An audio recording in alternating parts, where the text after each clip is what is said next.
Our guest is Gerald Cauthen, who is an engineer, a graduate of University of California Engineering Department, and you were the project manager for Muni, Hetch Hetchy? I had all the, at one time I had all the Muni, Hetch Hetchy, and Water Department projects when it was all under one bureau.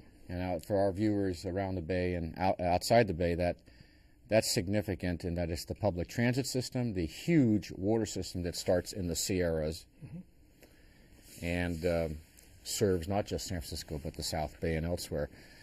I'm doing all this because it's very important. We're going to talk about the so-called Central Subway, and it's moving along as fast as a freight train, but it's got some very serious problems, and I have to say I'm totally partial in this discussion. I think it should not be built.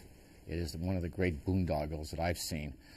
Now, with that said, why don't you take us through some of the reasons that you have written about for San Francisco Tomorrow, of which you were a founder, that causes you concern? Well, first of all, it's $1.5 billion for about a mile and a half, so we're talking about $1 billion a mile in cost. That's probably the most expensive subway ever built in the world. I don't have absolutely figures, but I'm pretty sure that's correct. It has 3 stations, one at the Convention Center south of Market, one at Union Square, and one at the south end of Chinatown. So it doesn't serve all of Chinatown. It only serves the south end. It's 300 feet from Pacific to Clay. Streets. Right, sorry, Pacific Street to Clay Street, and that's about 3 How many? 300 feet? 300 times 3.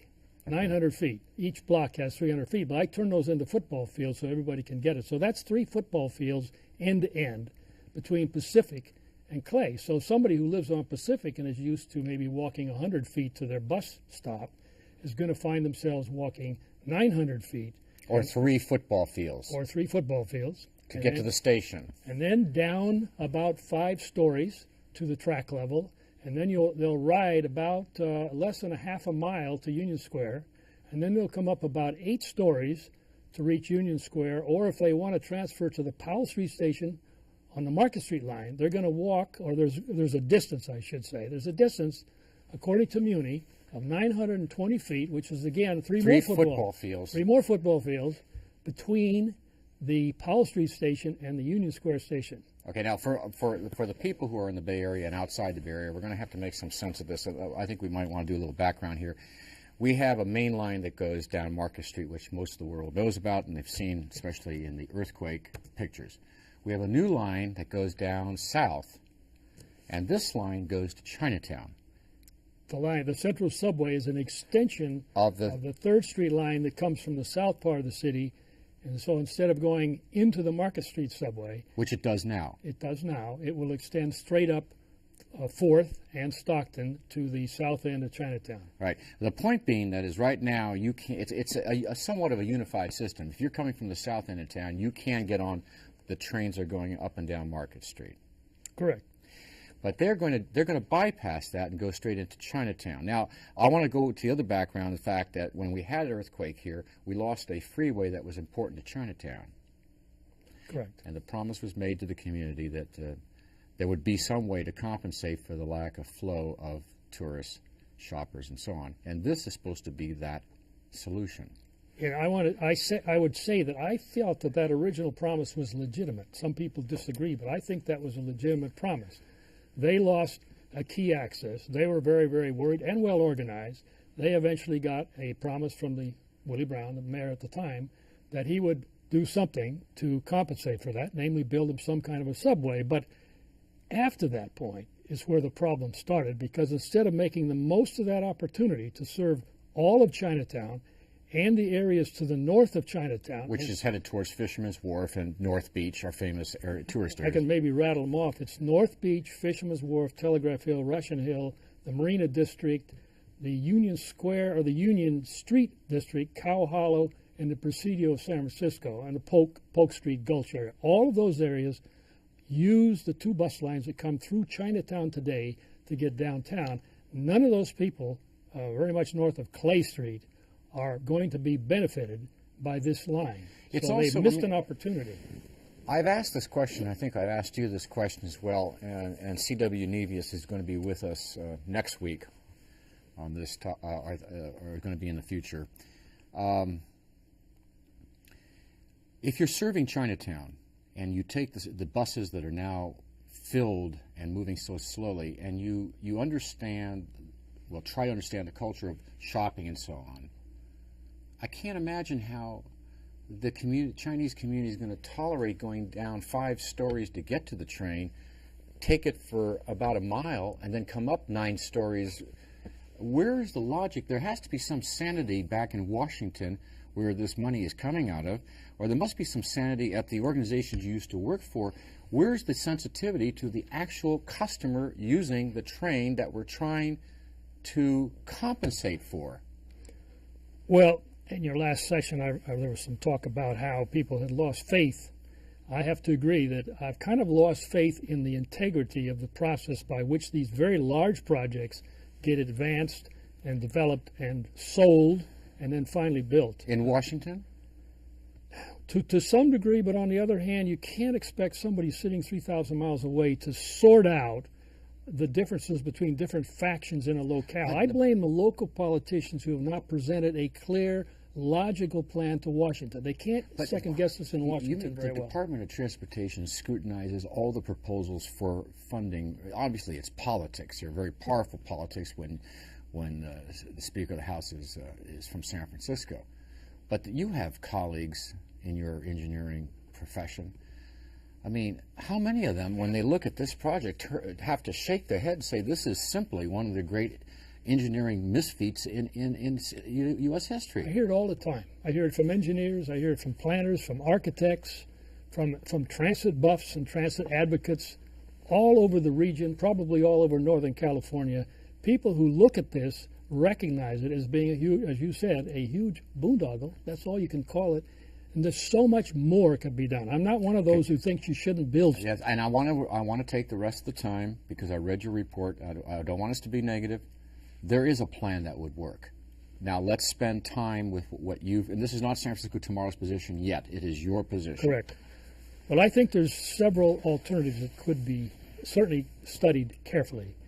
The first one, and maybe the most wide sweeping in terms of its benefit, would be to find a way to make this subway suitable for trains coming in from the southern part of the city and for buses coming in from the Marina District and from Union Street. You mean a subway for both of them? Right. You can do it. It can be done. Take all the buses off the surface? Not all, but many. Many? Many. Okay. Now, I believe you call that a shallow tunnel approach.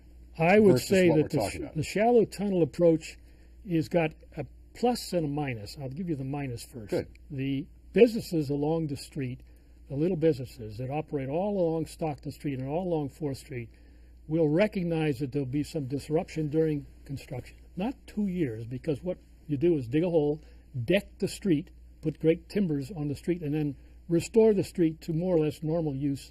And then at the end of the project, you remove the decking and complete your work. So you don't leave it open for 2 years, but it is disruptive. On the other hand, you're building a system here that's going to last for hundreds of years. It'll last for the entire remaining history of San Francisco as a modern city. It seems to me we ought to be looking long-term here and not letting this short-term disruption Go ahead with more of your issue. plan. All right. If it were shallow, it achieves 3 vital improvements. First of all, it allows a good connection, a stop at Market Street, and a good connection at Market Street. So instead of walking 1,000 feet or 920 feet to the Powell Street BART station, you go about 150 or 200 feet. So it cuts the time way down. Secondly, it allows a second station. Well, I'll give you 2 there. The Market Street connection itself is critically important. You're going to want to get off at Market Street for many reasons. Second, you have this much better connection to the BART Mini Metro subway system that runs under Market. And third, this allows the creation of a second station in Chinatown, which would be up around Pacific or even Broadway. And then, of course, the last one would be that by having it shallow, it would be easy for the electric buses that currently come over Russian Hill and currently come down Columbus Avenue from Fisherman's Wharf to go right into that subway go right under all the congestion, and then come back up at the other end. Cost differential? I would say that's roughly the same. About the same. It could be a little less. But you get an extra station, and you don't have to walk 3 football fields to get to your connection. Well, you also serve another 4 miles of Another San 4 miles, an entire whole 3 other communities, Correct. effectively. Correct. Have you presented? Were you ever given a chance to present this plan to the city and those who are making the decision? Yes, and I have. And what happened? It didn't. It's basically the answer I get is this has already been done. It's too late. The people want this. Go away. Who are the people? Well, I would say that most of the people in Chinatown are behind this project because they see this as a benefit. I think that Are they behind a subway or this project? well, they're afraid. What they're afraid of is that if anybody changes anything, that somehow the money will go to Miami or something. And I don't think that's with Pelosi in place and with Feinstein in place representing San Francisco. I do not think that would happen. In your profession, if it turns out that a whole different proposal is made, is it a black mark on the city that they basically have to admit that they made a mistake with the original concept that is now being railroaded through? That's not the way I'd put it. I'd say we've studied this. We found a better way. We think it will serve more people. It won't cost any more. We ask for you to consider changing it and keeping our money with us. If you won't do that, then we'll go ahead and do it the way we're going to do it. How much additional, a half mile you're adding to it? Well, I'm adding much less than a half a mile. What I'm going to do is create 2 portals on Columbus Avenue so that the trains come up. I mean, the buses would come up to Gray. The trains would continue to stop at Clay Street. Now, in the future, they could be extended. But for now, they would continue to operate at Clay and terminate at Clay, but then the buses would go on up into the Marina and the other districts. So the cost, effectively, the cost per mile is about the same. You don't gain that much. I don't want to be. I would say there's a good chance we might do it for less. There are cheaper options than this one. This is simply the first one I gave you. There's several others if you want to talk about cheaper. One more. Just to show that there are other ways to help this community and move and have a tremendous public transit system. 1 minute. Actually, we only have 1 minute. Is there one quicker one?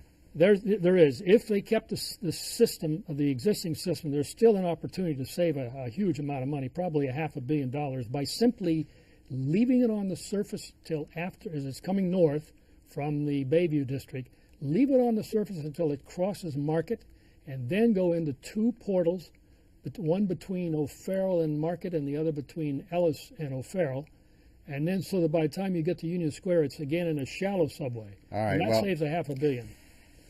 The point is, we're trying to show that there are alternatives, but I think that the main thing is that this should have been debated. And I hope that our discussion helps move it. And I appreciate your being here, Gerald Cauthen. Thank you. And thank you for being with us, and we'll see you next time. For program schedules, post-production notes, and free streaming video of select interviews, visit our website at www.s